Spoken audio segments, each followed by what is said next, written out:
नवरात्रि के तीसरे दिन माँ दुर्गा के चंद्रघंटा स्वरूप की पूजा की जाती है।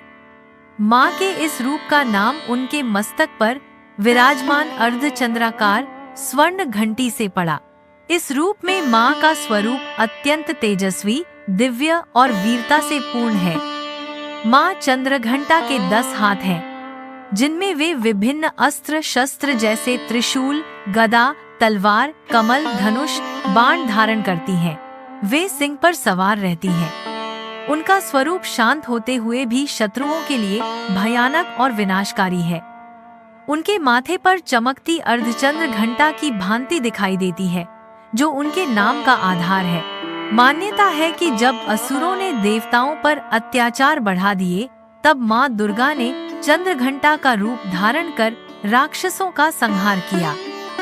उनके घंटे की ध्वनि से दुष्टों के हृदय कांप उठे और देवताओं को विजय प्राप्त हुई। इसीलिए माँ चंद्रघंटा को साहस और निर्भयता की देवी कहा जाता है।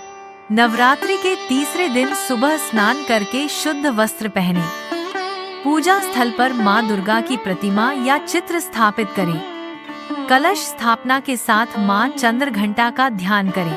धूप, दीप, फूल, चंदन और अक्षत अर्पित करें। विशेष रूप से लाल या पीले फूल चढ़ाना शुभ माना जाता है। घंटी की ध्वनि से पूजा का वातावरण पवित्र होता है, इसीलिए इस दिन घंटी बजाकर माँ की आराधना करनी चाहिए। प्रसाद के रूप में दूध से बनी मिठाई अर्पित करने का विशेष महत्व है। 2025 में नवरात्रि का तीसरा दिन 24 सितंबर को पड़ रहा है।